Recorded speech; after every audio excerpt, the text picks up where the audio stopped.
determining whether or not you've got somebody who you think, if the regulator comes along and second guesses it, you've got the ability to make a case for why you think that this individual should remain an independent contractor. What we know from the case law is that a very simple question that has to be answered, and of course it doesn't lend itself to a simple answer to the question, but is the person in business on their own account who has been engaged in that capacity to provide the services? That's what the case law says is the question that has to be asked. As I said, there's no formula. You are tasked with assessing this full range of factors, which is why our checklist is a long one. And adjudicators have said, depending on the circumstances, we'll give different weight to different circumstances. So when Paul and Mike were interacting with one another about putting this tool together, Mike rightly said, yeah, but let's weight it. Let's figure out a way to put a score to this, because we can use a number, and if we can put a score to it, and if we get a 70, we know we've hit a pass, and we're going to be good. And unfortunately, the case law hasn't yet evolved to a place where we can say, this has a value of X, this has a value of Y, add X and Y together, or X minus Y, you get a number, and then we're there. It will, unfortunately, turn on taking all the information and doing an assessment. And that's the last bullet here. The weight assigned to the factors will vary with the context. And please don't shoot the messenger. This is our very unhelpful case law in this particular area. And I'll read for you a passage from the SAGAS decision. And I know, Mike, in your slides from earlier today, you talk about two cases that sort of speak to the current state of the law, SAGAS being one of them. And, okay, so this was a case that the Supreme Court said, look, what we're going to do is we're going to take a look at all of the old jurisprudence that came before us. We're going to wrap it up in a bow. And, of course, we're excited at the prospect, okay, maybe we're going to get a nice, clean, crisp illustration of the law, a roadmap that we can follow, right? Love to be able to stand here in front of you and say, there it is, that's the path. If we walk down it, we're good. But here's the sum total of what they had to say. The central question is whether the person who has been engaged to perform the services is performing them as a person in business on his own account. Okay? In making this determination, the level of control the employer has over the worker's activities will always be a factor. However, other factors to consider include whether the worker provides his or her own equipment, whether the worker hires his or her own helpers, the degree of financial risk taken by the worker, the degree of responsibility for investment and management held by the worker, and the worker's opportunity for profit in the performance of his or her tasks. And of course, here's the bad punchline. It bears repeating that the above factors constitute a non-exhaustive list. So even if you think that you've managed to put a check in the box, the Supreme Court unhelpfully says, but that list isn't an exhaustive list. And, to add to our misery, there is no set formula as to their application. That's Mike's inquiry, which is lay out a formula, give us a weighting system. The relative weight of each will depend on the particular facts and circumstances of the case. So it's a classic, the lawyers saying, well, it depends. Well, this is the Supreme Court saying, it depends. So, we do the best with what we've got. We put together a tool. We give ourselves the ability to use that tool as our roadmap. We collect the information, and you probably will want a place to go and have that validated against what you've collected. But it is the start of an exercise that's absolutely worth doing, because the alternative is far riskier. And the exercise allows you to harvest documents that allow you to put together a file and say, okay, if the auditor comes in, I'm ready to have that discussion. And as I know some of you have experienced when the auditors have come in or the regulator has come in, your ability to be a persuasive advocate for your business and to protect your interests, I think, are much better informed if you say, I use a rigorous tool, I collect data at the onboarding process, and I'm absolutely comfortable as you posture across the table with the regulator, I'm absolutely comfortable that we're doing the right thing here. So with that, I'm going to have Paul take, I'll have Paul take you through the tool. So we're going to take about a 2-minute pause. because I had thought you all had the tool in front of you, and you don't, and it's not on the slides, so it's gonna come upstairs in about 2 minutes. We're gonna photocopy it so that you've got just getting it a copy photocopied of to you it. guys, because my talk will walk through some of the questions, so you can look more closely at them. So we'll just give us 2 more minutes and it'll be ready. So, time to refresh the copy. And Their own insurance. Do they register for WSIB coverage? Many of the services you provide are probably exempt. No, it's not mandatory coverage. Are you going to insist on doing that? That they get it, that's fine. But now you're going to have a decision by the WSIB as to whether or not they're an independent contractor or not. And with some organizations I'm dealing with, and I don't know, this is obviously anecdotal, they're finding the WSIB is cracking down a little bit on who gets called an independent contractor and who doesn't. So if you don't go the WSIB route, because it's optional in any event, you might want to make sure they have insurance then. Because if they get injured, they're going to want some kind of coverage. And if they don't have it, you're the obvious choice or the obvious target for getting insurance. But again, you're going to, depending on your business and your risk tolerance, how much coverage you're going to insist on, whether you're going to insist that they can get their own WSIB account, you'll want to keep those in mind. But those are the kinds of things you have to work through. I would be asking, have they ever been found not to be an independent contractor at any point by any governmental authority? So many out there that can make the decision. That to me is a red flag. Why would we even go further? But that's, again, beginning to happen in some contexts. And then even things like, do they market themselves? Are they really an independent business? Do they have a website? Do they have their business cards? Great, get copies of it, take down the URL. Make sure that, again, you have all of these things.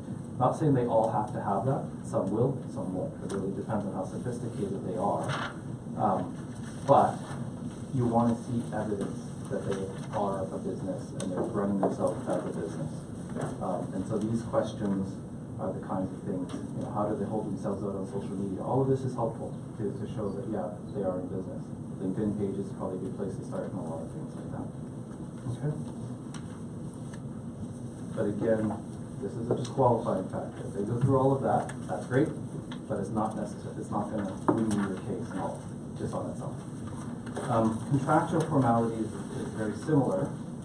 This is looking at our agreements that we set up with our independent contractors. And again, the idea here is, does it reflect a business relationship between two businesses, or does it look more like an employment contract? So I've seen some where it sets an hourly rate and then says after a certain number of hours, your hourly rate, well, magically it's 1.5 times the original hourly rate. Don't go down that way. You know, it looks like overtime, and you give them things like vacation and stuff like that, you're in trouble. Because that's an employee, that's not an independent contractor. It's again, though, a disqualifying factor. It probably wouldn't surprise you that it's not sufficient to simply have a contract that says you're an independent contractor. I think it has a little bit more weight on the tax side, because federal court has said in some of its cases, that the intention of the parties is important, not determinative, but important. But in front of the Ministry of Labor and some of the provincial authorities, I'm going to suggest that probably has a lot less weight.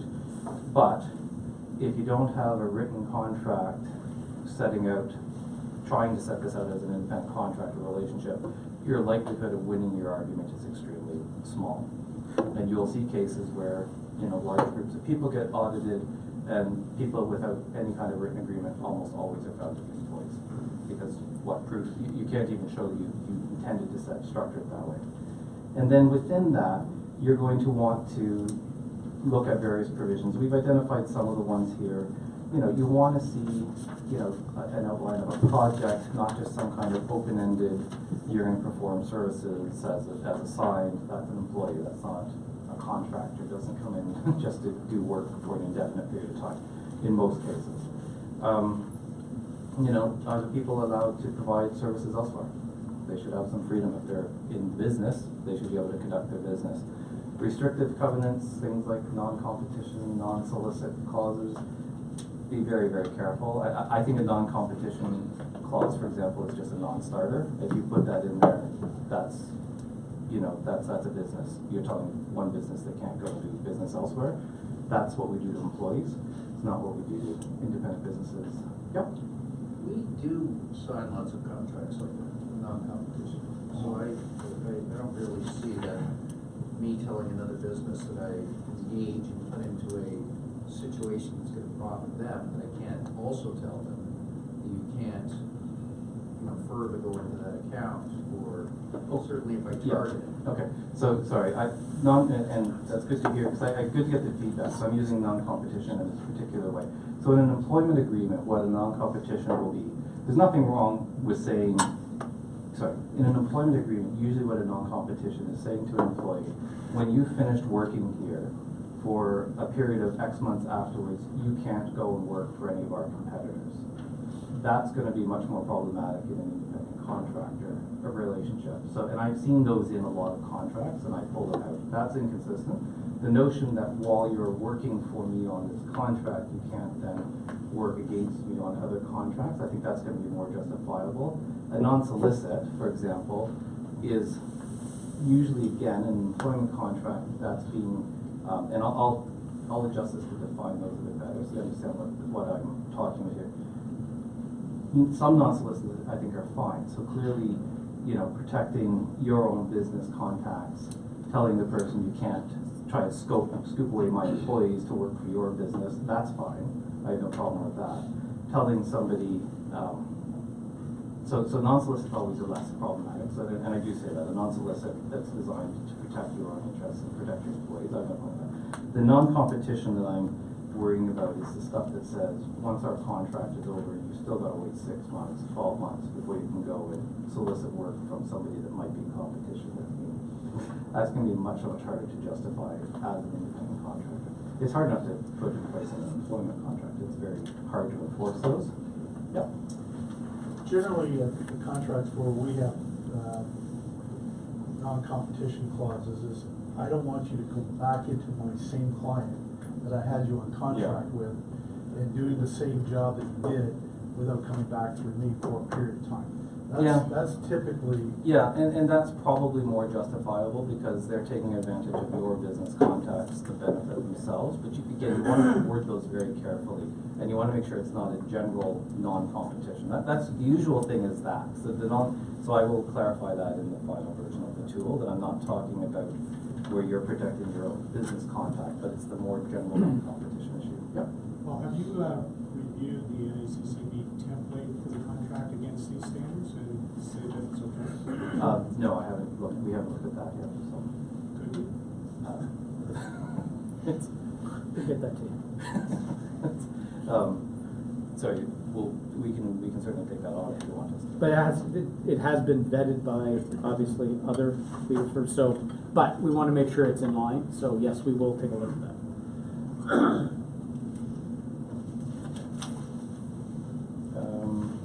Okay. So the quote that Craig read from the case, control is a key factor in most cases. Not all. The courts do, and this is where it gets frustrating, the courts do recognize in some cases people work independently, and so the control becomes less of an issue there, but still, you always want to look at who controls the services, who controls the workplace. And again, no one's going to satisfy every single one of these questions unless you're hiring an established business with multiple employees. It's just not going to happen. And when I talk about the control, one thing, it's inevitable that there's going to be some oversight by the client in the long run. It's their business. We're going into the, in the IT world, we're going into their systems. They have to have some control over what's going on there. What we're looking at is the ability of the contractor, though, to control how they perform their work, how they do their core expertise that they're bringing to it. You can see we're worried about things like direct supervision, constant supervision that you would expect more to see with an employee, being subject to all of the employment policies.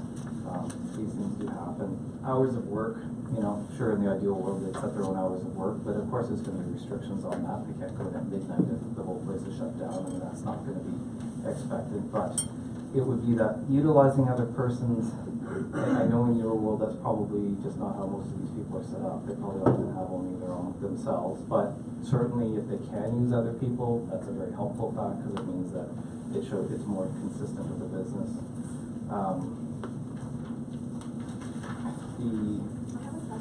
Yeah. What is the risk the end client is taking if they have significant control of the services? Well, that's a good question, because Sorry, did everybody hear the so question? the question is, what's the risk the client is taking if they take over significant control of the services?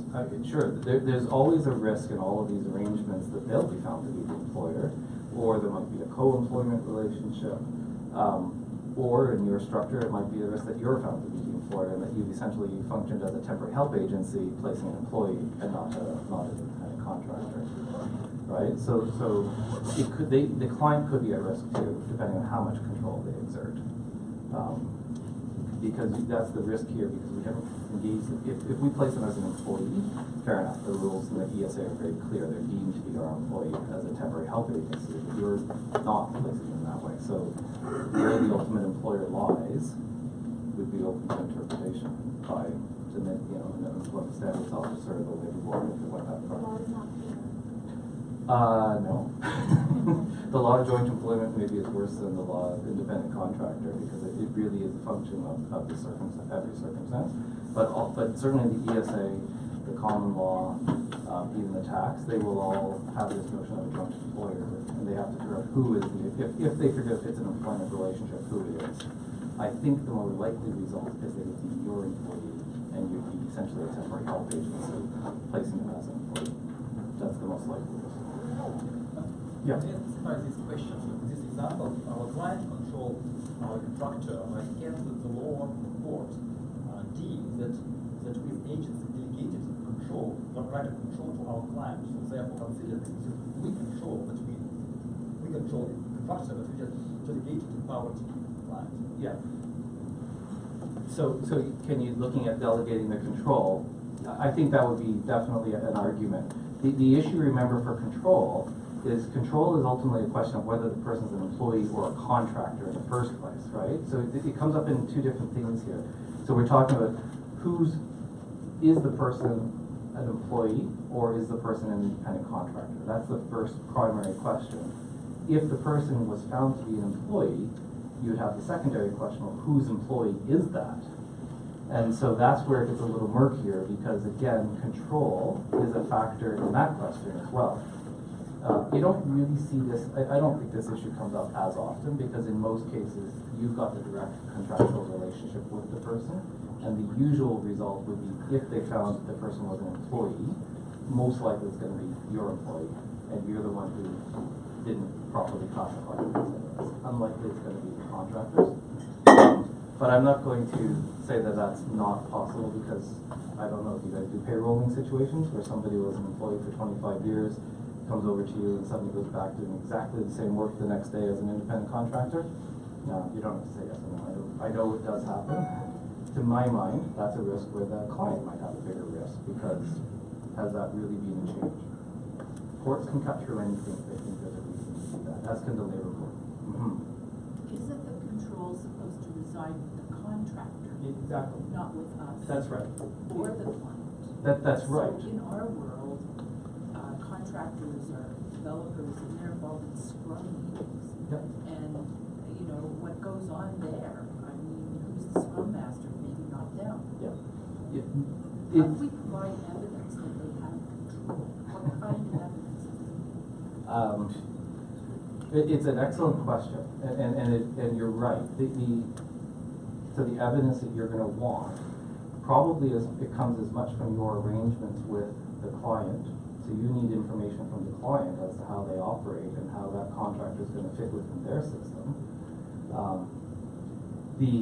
It's unfortunately these are the areas where the individual employee, the individual contractor, has the most information about how they operate, as does the client, because you don't have really any control because you're placing a person.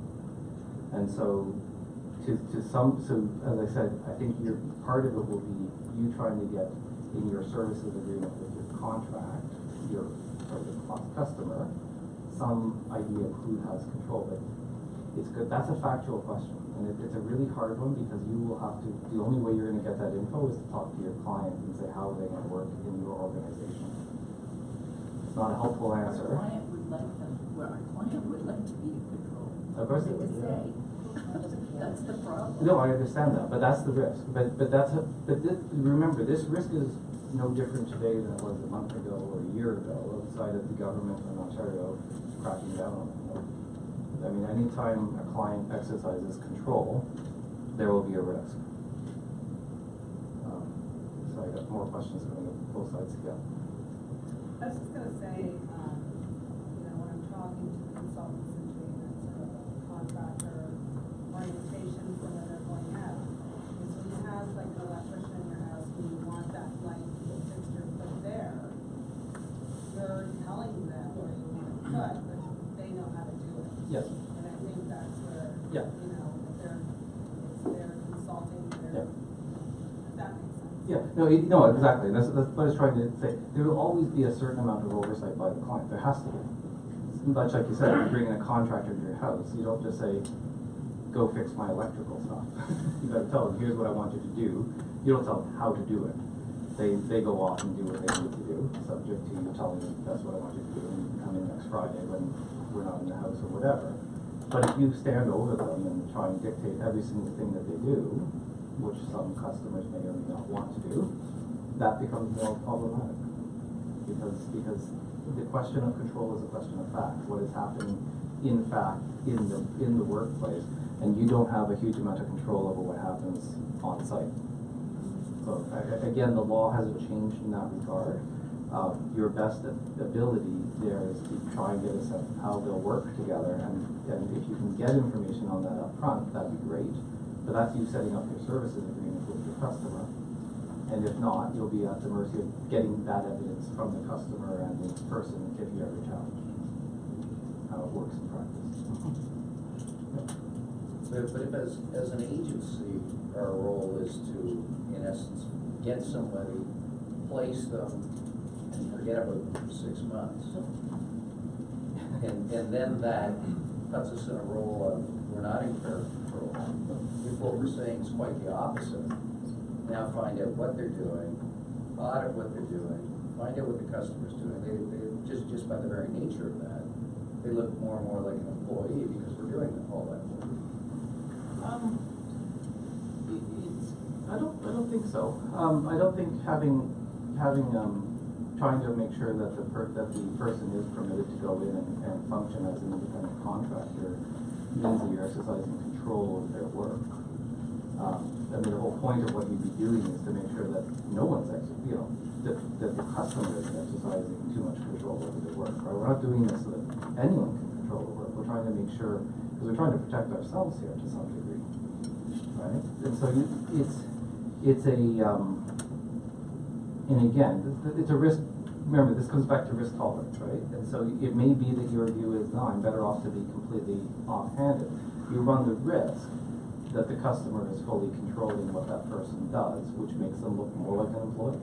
Yeah, I think that touch base against the terms of engagement and what the customer is looking for, that I see as a bit of due diligence, right? Enforcement that I'm not in a place where my customer has turned around and has put me in a place where my placement of an independent contractor ultimately has that independent contractor thinking they're now my temporary employee. So I think that I think is the real risk that you're trying to manage against, and that touch base validation exercise. And that's not a every day. That's not an every week. That will depend on the nature of the engagement. But it's ultimately all going to be with a, do I just want to send them off and hope that it all works out well, or do I want to satisfy myself at some particular milestone on the project or whatever, or on the placement, that things are as they were at the outset of the engagement. And that each organization is going to calibrate its risks as they see fit. And this is as much a, here is everything that's in the realm of possibility that you can consider doing, and you'll establish where along that matrix you'll want to go.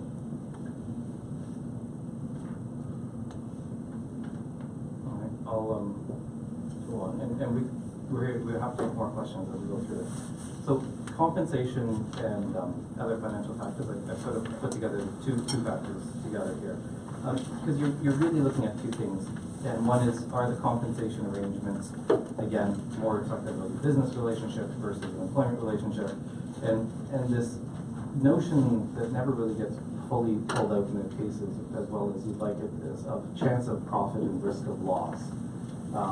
Because when you think about it in terms of that, and again, it may not apply as well in your circumstances, so I've given you some questions to ask. But if you hire a contractor and they guarantee you a price of $5,000 to do X work, if it costs them $6,000 to do that work, they've lost $1,000. Like that's the nature of commercial contracting, right? That they've taken on that risk. If you, and I think that's what the cases are trying to drive at. If you're in business, you price.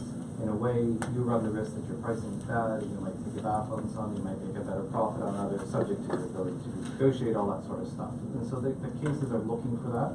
It doesn't often come up, I don't want to say it does not come up, it doesn't translate well into all circumstances in which contractors work. It just doesn't. But it is something that is looked at regularly. So you're looking again. Are they invoicing you? I would hope that's just standard. Are they charging HST? In most cases, they probably should be.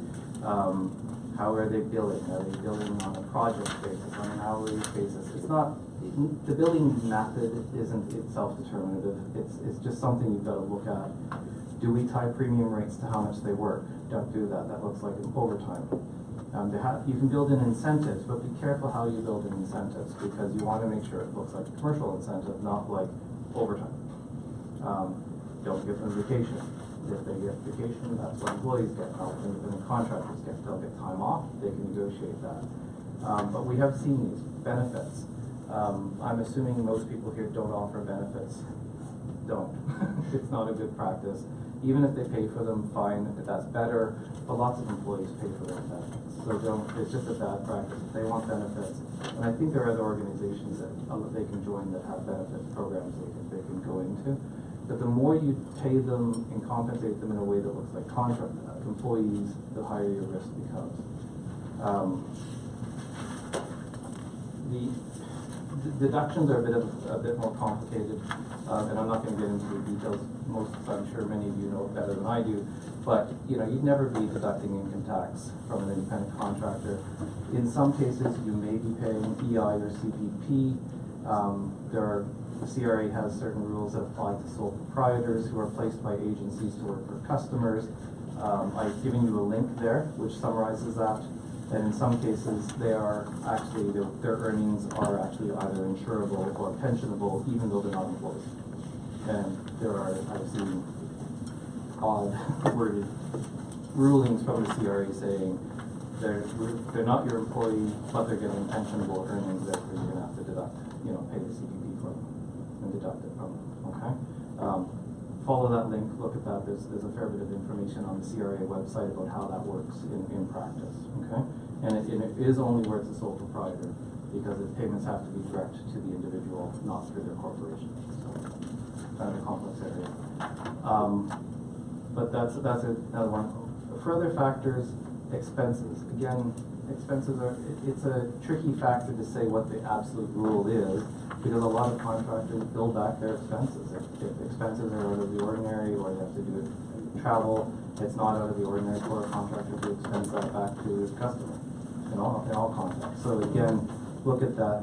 Ideally, you're going to have evidence that the person's invested in their own business. Do they have their own office space? That'd be great. Indemnifications are fairly standard. You would expect to see that the contractor is going to indemnify if they cause a loss. That's a good provision to have. Again, it's consistent with how you engage in another business. Ownership of tools and equipment is probably the most frustrating of all the factors, and I've had to research this in detail for clients. And you get very helpful cases from the Federal Court of Appeal and tax court saying, in some cases it's really important, and in other cases it's not important at all. Great. I think the general rule that I would be looking at here is you would expect an independent contractor to own the key tools of their trade. So in an IT environment, you know, their own computer equipment, if they're offering services that involve specialized software, they hopefully would have that sort of thing. Obviously, they don't have to own their customers' mainframe systems, not going to happen. But you would expect to see that they own something that allows them to conduct a business. It's even trickier, I know, in your world, because most of what they bring to it is their knowledge and their ability to program and to troubleshoot these problems and do the various things they're engaged to do.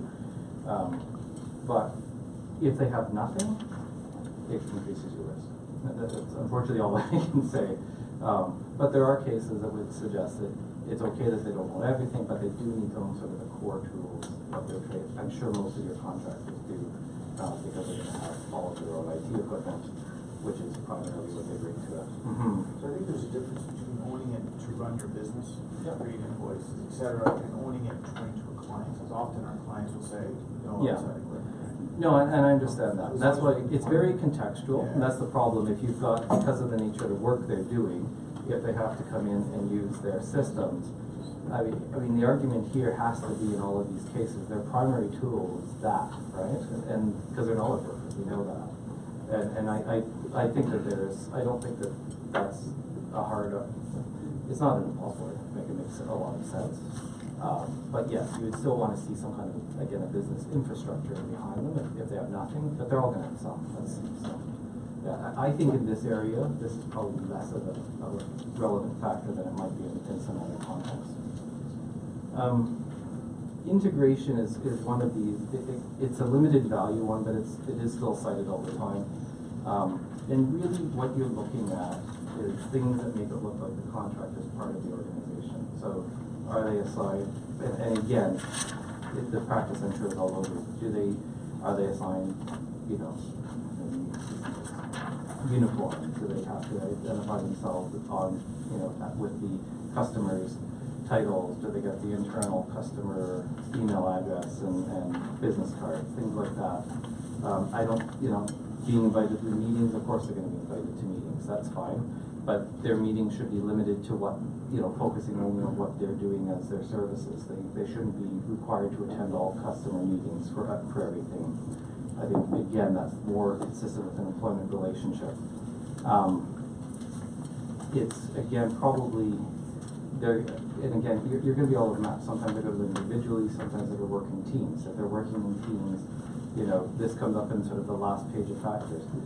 How do they fit in with what the customer's employees are doing? Are they just going in and doing exactly the same thing that their customer's employees are? I'm guessing in some cases, maybe they are. Not a red flag, it's a bit of a yellow flag. I just wanted to see, I would, ideally you're going to see something special they're bringing to it, a special skill set that the others, they can't. Or, I mean, again, it could be they're just filling a really short need that they need on a project. And again, these are all just yellow. These are things that just make you think. Are you placing employees and independent contractors side by side doing exactly the same work? Why is one, you know, or, you know, one way and one the other? Again, there are cases where that's being fine, where you see the tax court saying, okay, these ones replace as independent contractors because they've clearly set up their businesses and they're doing this through their business. These ones didn't, and so we're going to classify them as employees. Context is everything, unfortunately, I have to keep saying. I think the highest risk is the person who comes out and gets payrolled in some form or other, who comes out of a job and is immediately placed back doing exactly the same job afterwards. Again, not a red flag. People do that. I'd want to really see the evidence that they're setting up a business. They retired, they're going into consulting, this is their first gig, but they're going to be doing other work as well. I'd want to make sure you've got some of that, just again to be safer should questions arise. And I know it happens all the time. Yeah, more questions. I wonder if you can comment on, in your research and having a lot of conversations lately with clients on tenure limits that were, you know, my observation in the industry, it's been very prominent in the United States for a long time, and now much more prominent in Canada, and now we're actually seeing governments, the Ontario government is talking about having tenure limits. And I'm always curious as to tenure in and of itself, from everything that I've read and observed, is not a defining factor. And yet we have, one of the only things clients will do to protect themselves, if you will, is implement tenure limits and think that's sort of the checkbox that they've got. Yeah, no, I'm with you. Tenure, so the question is sort of the impact of tenure limits on these, and it's not regularly cited as a factor. I think as a general principle, a long-term open-ended assignment looks more like an employment relationship then, and if I'm in business, why am I not doing my business? Having said that, there's a distinction we don't get into in the tool, because once you are an independent contractor as opposed to an employee, the law then distinguishes between two types: an independent contractor and a dependent contractor. And so a dependent contractor is somebody who is a contractor, but they're basically dependent on one, maybe two clients for all of their work. And that person gets treated more like an employee than like an independent contractor, but they still are a contractor. And so the tenure, to my mind, would definitely be relevant to whether they're independent or dependent. And you see this in truckers all the time. They live in a small town. There's one local rock quarry, and all they do is drive for that rock quarry. But they own their own truck, and they can go into other business if they want. And they're often found to be contractors, but they will be dependent contractors, almost certainly. That's, to my mind, tenure is more about that, but it could be relevant, because a long open-ended thing to just do services for you, Yeah, the challenge is like IT projects, for Yeah. instance, especially in government, being well longer than their say it's an 18-month tenure limit. So Yes. Yes. It's disruptive to business and everybody. That's at 18-month, the senior project manager has to go away. Yeah. No, as I said, it's not a factor that you see regularly talked about. So I think it's just they've decided from their own sort of risk assessment that that's just something, one of the few things they can control, and they'll try to control it that way. Again, it won't answer the ultimate question of whether the person is really an independent contractor, because the focus is on their business, not on the government's use of contractors. That's what's kind of odd in some of these responses. Again, sort of related to that, because we've seen that at the banks where they're limiting it usually to 2 years, quite frequently. And I'd always made the assumption, because from the accounting side, we've never seen length of contract as being a determining factor in any of the cases that we've looked at. I've always assumed it was related more to employment law and trying to get out of issues related to severance. Is that related to it at all? No, the severance issue, so are some of you guys also temporary help agencies, so you have place employees as well? So what you find in 2009, the government first started regulating temporary help agencies way more in detail. So, and they made them subject to this determination of severance. And so what a lot of temporary help agencies did was put in place a 5-year tenure limit, because 5 years is the severance obligation is when the severance obligation kicks in under Ontario law. And so that came in, but that doesn't apply to independent contractors, because if you're a contractor, ESA doesn't apply to you. I think at all. I assumed that they had done it to cover their basis in case the person was deemed to be It's an employee. HR that gets involved, and they're the ones who confuse it. Yeah. But it's purely their assessment of risk that they want to take. I work with clients who use your services and other services too, and I see that in some cases. And typically, my view would be the tenure in itself doesn't really determine anything, but if you want to put it in because you think it makes you sleep better at night, then there's nothing wrong with that. But I don't think it answers the question of whether or not that person is an independent contractor, because sure, they can get a 5-year contract, why not? But yeah. I think some of the confusion probably comes out of the U.S. and the famous Microsoft case where they had all the independent contractors. After they'd been there for a while, they were basically granted share options and things like that. So it was a huge, huge cost. And a lot of the American firms started doing that. I think some of the Canadian firms have kind of jumped on the bandwagon. Yeah. That could well be. I mean, as I said, I think tenure, open-ended tenure is always a bit of a risk, because that's more like how we hire employees, but it's not a determinative factor in and of itself by any stretch. I mean, of course, if you do start giving them more things, that makes it look like they've been accruing seniority. So if you start offering benefits or other types of incentives because of their service, well, now that begins to look a lot more like an employment relationship than a contractor relationship. That becomes the risk, I think, with the longer term ones. And the longer term, again, how it impacts other factors, things like integration. They're probably going to be way more integrated into the person's operations 3 years later than they were 6 months into it. And so you want to be keeping an eye on that sort of thing as service builds up, or length of contract builds up, let me say it that way. Any other questions? Okay. Mm-hmm. In the same way, you get a highly skilled worker out somewhere for 3 years, 5 years. That contract's coming up, we then put that person, the exact same person, to another firm. What does that look like? Does that start to again look like, hey, wait a second, they're really working for you and they're a consultant for you?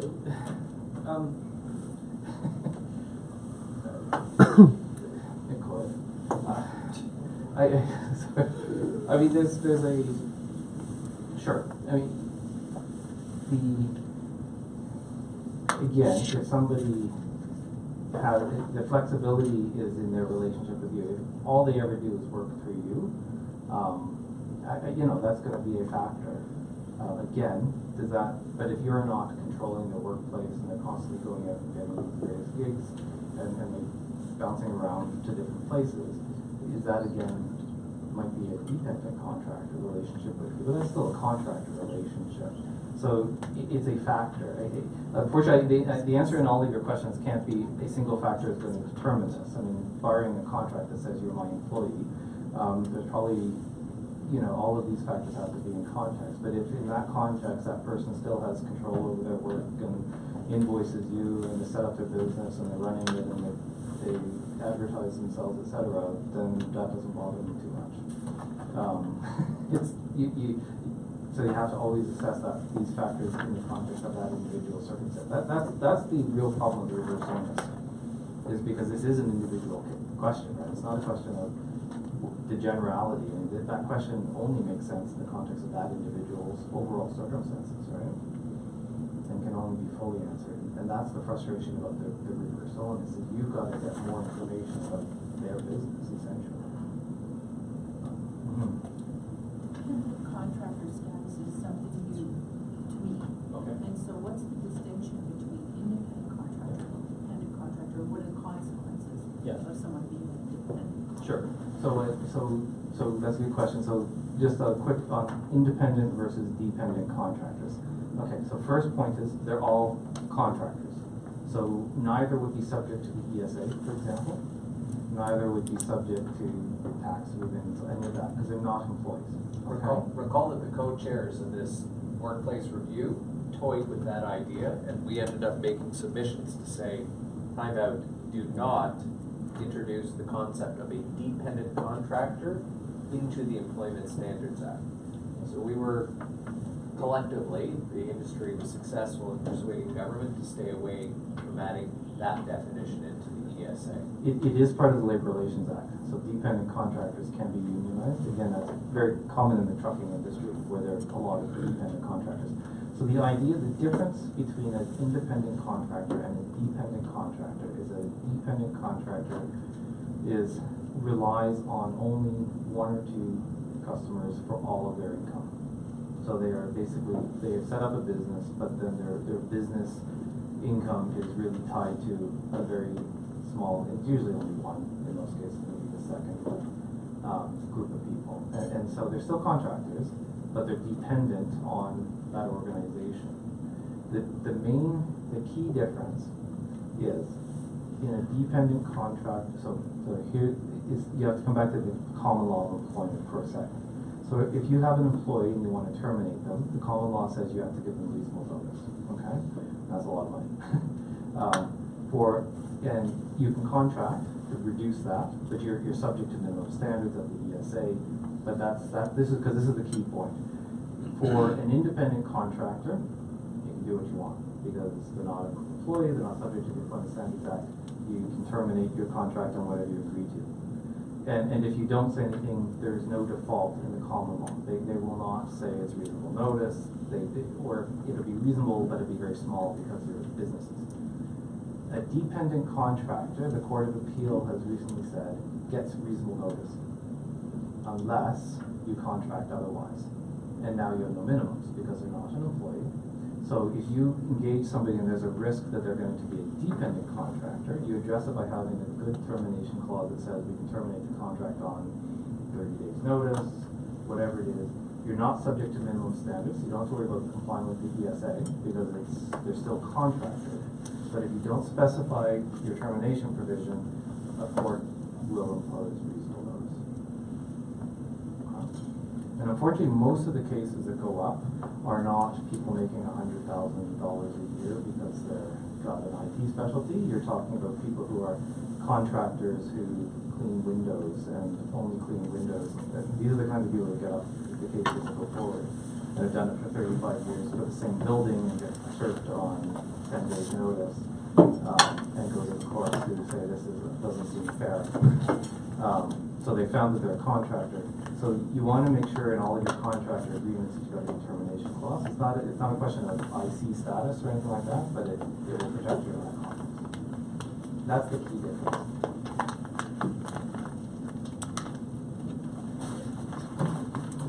I think we're going to wrap it up to be respectful of everyone's time. I'd like to thank both Craig and Paul for all their help, obviously for allowing us to spend a couple hours here and supporting the association. So thank you very much.